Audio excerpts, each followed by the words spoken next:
Hi hello ನಮಸ್ಕಾರ ಸ್ನೇಹಿತರೆ, welcome back to my channel. ಉಪ್ಪಿನಿಂದ ಯಾವ ರೀತಿ ಜನರು ಬೇಗ ಶ್ರೀಮಂತರಾಗುತ್ತಾರೆ ನಿಮಗೆ ಗೊತ್ತಾ?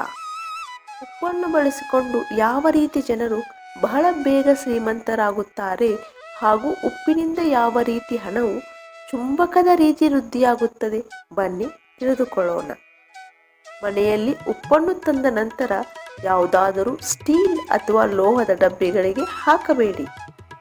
ಶಾಸ್ತ್ರದಲ್ಲಿ ಉಪ್ಪು ಗುರು ಮತ್ತು ಚಂದ್ರಗ್ರಹಗಳ ಪ್ರತೀಕ ಎಂದು ಹೇಳಲಾಗಿದೆ. ಒಂದು ವೇಳೆ ನೀವು ಸ್ಟೀಲ್ ಅಥವಾ ಲೋಹದ ಡಬ್ಬಿಗಳಲ್ಲಿ ಹಾಕಿದರೆ ಅಲ್ಲಿ ಚಂದ್ರ ಮತ್ತು ಶನಿ ಗ್ರಹದ ಮಿಲನವಾಗುತ್ತದೆ. ಇದು ನಿಮಗೆ ಜೀವನದಲ್ಲಿ ಸಾಕಷ್ಟು ತೊಂದರೆಗಳನ್ನು ತಂದೊಡ್ಡುತ್ತದೆ. ಮನೆಯಲ್ಲಿ ರೋಗ ರುಜಿನಗಳು, ಹಣಕಾಸಿನ ಸಮಸ್ಯೆಗಳು ಹೆಚ್ಚಾಗುತ್ತವೆ. ಹಾಗಾಗಿ ಉಪ್ಪನ್ನು ಯಾವುದಾದರೂ ಡಬ್ಬಿಗಳಲ್ಲಿ ಹಾಕುವ ಮುನ್ನ ಯೋಚನೆ ಮಾಡಬೇಕು. ಹಾಗೆಂದ ಮಾತ್ರಕ್ಕೆ ಯಾವುದೇ ಕಾರಣಕ್ಕೂ ಪ್ಲಾಸ್ಟಿಕ್ ಡಬ್ಬಗಳಲ್ಲಿ ಕೂಡ ಉಪ್ಪನ್ನು ಇಡೋ ಹಾಗಿಲ್ಲ. ಏನಿದ್ದರೂ ಗಾಜಿನ ಪಾತ್ರೆ ಅಥವಾ ಡಬ್ಬಿಯಲ್ಲಿ ಉಪ್ಪನ್ನು ಹಾಕಿ ಇಟ್ಟರೆ ನಿಮಗೆ ಶುಭವಾಗುತ್ತದೆ. ಉಪ್ಪಿನ ನೀರಿನಿಂದ ಸ್ನಾನ ಮಾಡುವುದರಿಂದ ಸಕಾರಾತ್ಮಕ ಶಕ್ತಿ ಹೆಚ್ಚಾಗುತ್ತದೆ ಹಾಗೂ ರೋಗ ರುಜಿನಗಳು ನಿಮ್ಮ ಹತ್ತಿರ ಸುಳಿಯುವುದಿಲ್ಲ. ನೀವು ಆರ್ಥಿಕ ಮುಗ್ಗಟ್ಟಿನಿಂದ ಬಳಲುತ್ತಿದ್ದರೆ ಒಂದು ಗಾಜಿನ ಬಟ್ಟಲಿನಲ್ಲಿ 2 ಚಮಚ ಉಪ್ಪು ಮತ್ತು 4-5 ಲವಂಗಗಳನ್ನು ಹಾಕಿ ಅದನ್ನು ಮನೆಯ ಒಂದು ಮೂಲೆಯಲ್ಲಿ ಇರಿಸಿ. ಇದರಿಂದ ಆರ್ಥಿಕ ಸಮೃದ್ಧಿ ಆಗುತ್ತದೆ ಎಂದು ವಾಸ್ತುಶಾಸ್ತ್ರದಲ್ಲಿ ತಿಳಿಸಲಾಗಿದೆ.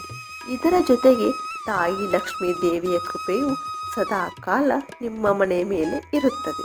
ಸಂತೋಷ ಮತ್ತು ಸಮೃದ್ಧಿಗಾಗಿ ಕುಟುಂಬದಲ್ಲಿ ನಡೆಯುತ್ತಿರುವ ಜಗಳಗಳನ್ನು ತೊಡೆದು ಹಾಕಲು ಮನೆಯನ್ನು ಒರೆಸುವಾಗಲೆಲ್ಲ ನೀರಿಗೆ 1 ಚಿಟಿಕೆ ಉಪ್ಪನ್ನು ಬೆರೆಸಿ. ಇದರಿಂದ ಎಲ್ಲ ದೋಷ ನಿವಾರಣೆಯಾಗಿ ಮನೆಯಲ್ಲಿ ಸಂತೋಷ ಮತ್ತು ಸಮೃದ್ಧಿ ಇರುತ್ತದೆ. ವೈಜ್ಞಾನಿಕ ದೃಷ್ಟಿಯಿಂದ ನೋಡುವುದಾದರೂ ಉಪ್ಪು ನೀರಿನಿಂದ ಮನೆಯನ್ನು ಒರೆಸುವುದು ತುಂಬ ಒಳ್ಳೆಯದು. ವಾರಕ್ಕೆ 1-2 ಬಾರಿ ಉಪ್ಪು ನೀರಿನಿಂದ ಮನೆಯನ್ನು ಒರೆಸಿ. ಧನ ಸಂಪತ್ತು ಆಕರ್ಷಣೆ ಆಗುತ್ತದೆ. ಇದರ ಜೊತೆಗೆ ಉಪ್ಪು ನೀರಿನಿಂದ ಮನೆ ಒರೆಸುವುದರಿಂದ ಸಕಾರಾತ್ಮಕ ಶಕ್ತಿ ಮನೆಯಲ್ಲಿ ಹೆಚ್ಚಾಗುತ್ತದೆ. ಪ್ರತಿ ಶನಿವಾರ ದಿನ ಸ್ವಲ್ಪ ಕಪ್ಪು ಉಪ್ಪು, ಸ್ವಲ್ಪ ಅಕ್ಕಿ ಬೇಳೆ, ಕೆಂಪು ಮೆಣಸನ್ನು ದಾನ ಮಾಡುವುದರಿಂದ ವ್ಯಕ್ತಿಗೆ ಭಾಗ್ಯವು ದೊರೆಯುತ್ತದೆ. ಈ ರೀತಿ ದಾನವನ್ನು ಮಾಡುವುದರಿಂದ ವ್ಯಕ್ತಿಯ ಭಾಗ್ಯದ ಬಾಗಿಲು ತೆರೆದು ಧನ ಸಂಪತ್ತು ಆಕರ್ಷಿತವಾಗುತ್ತದೆ ಮತ್ತು ಶನಿಯ ದೃಷ್ಟಿ ಇದ್ದರೂ ಸಹ ಮುಕ್ತಿಯನ್ನು ಪಡೆದುಕೊಳ್ಳಬಹುದು. ಸ್ನೇಹಿತರೆ, ಈ ಮಾಹಿತಿ ನಿಮಗೆ ಇಷ್ಟವಾಗಿದೆ ಎಂದುಕೊಳ್ಳುತ್ತೇನೆ.